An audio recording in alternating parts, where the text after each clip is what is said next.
So Prahlada Maharaj, he's shown that whether in the extreme danger and misfortune or whether in the extreme success, he was not intoxicated by fear or by success. No one can be in a more miserable position than he was in, you see, externally. Of course, because of his devotional mood, we see that there's no change. So where's the question of miserable or happy? But from the objective viewpoint, being thrown in boiling oil, being tortured by his father, what worse condition was there? But he was never intoxicated by fear. Even he sees God face to face, he wasn't intoxicated by success. He didn't once forget the words of his spiritual master. And what was his concern? Of course, he is also in our sampradaya. He is disciple of Narada Muni. Narada Muni is our spiritual master. He is a preacher. His intention is to preach Krishna consciousness. He didn't like the sadhus who were interested simply in their own liberation. As he says here in Slok 44 of chapter 9, "My dear Lord Nrsimha Dev, I see that there are many saintly persons indeed, but they are interested only in their own deliverance. Not caring for the big cities and towns, they go to the Himalayas or the forest to meditate with vows of silence, Mona Vrata. They are not interested in delivering others. As for me, however, I do not wish to be liberated alone, leaving aside all these poor fools and rascals. I know that without Krishna consciousness, without taking shelter of your lotus feet, one cannot be happy. Therefore, I wish to bring them back to the shelter at your lotus feet." Prabhupada explains that this is the decision of the Vaishnava, the pure devotee of the Lord. For himself, he has no problems, even if he has to stay in this material world, because his only business is to remain in Krishna consciousness. The Krishna conscious person can even go to hell and still be happy. The pure devotee is never unhappy in any condition of life. So, the Krishna conscious movement has started in the interest of teaching the people Krishna consciousness. Prabhupada says, we do not teach one to meditate in a secluded place just so that one may show that he has become very much advanced and may be proud of his so-called transcendental meditation, although he engages in all sorts of foolish materialistic activity.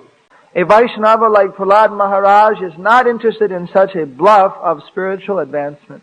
Rather, he is interested in enlightening people in Krishna consciousness, because that is the only way for them to become happy.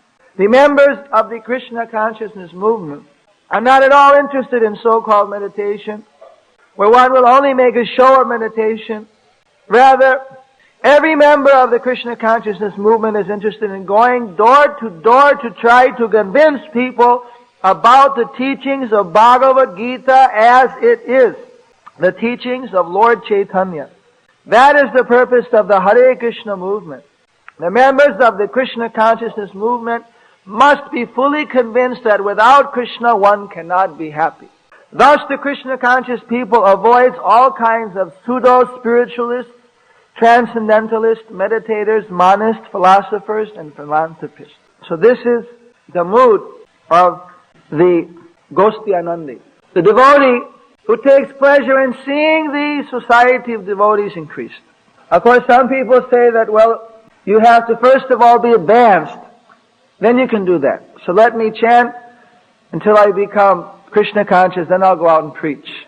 Where they find that in the scriptures, that no one knows. But it's an excuse for not preaching. But here we see that, of course, advancement means you simply try to follow your spiritual master. He does the rest. We see within that statement some idea that by my personal attempt, I'm going to become advanced. I'm going to step outside, sit in a secluded place, chant. When I get strong, then I'll follow my spiritual master's orders. Of course, this is foolishness. And Prahlada also says the same thing in verse 45:6.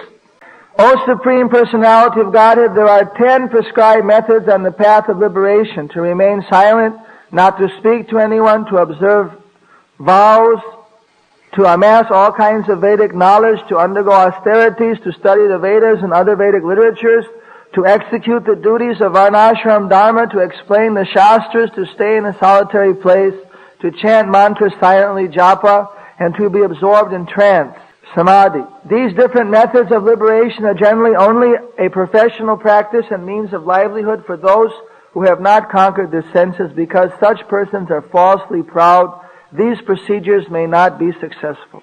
So, I remember that Srila Prabhupada, he once told us that I'm not planning to become Krishna conscious or expect to become Krishna conscious by the expertise of my devotional service, by my skill in Sanskrit pronunciation, by my rising in the morning, I forget the exact examples he gave, but he said by following regular principles, by my service.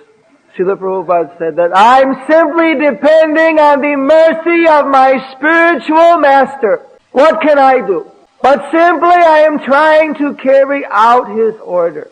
By his mercy I will succeed or not. I am simply depending on his mercy.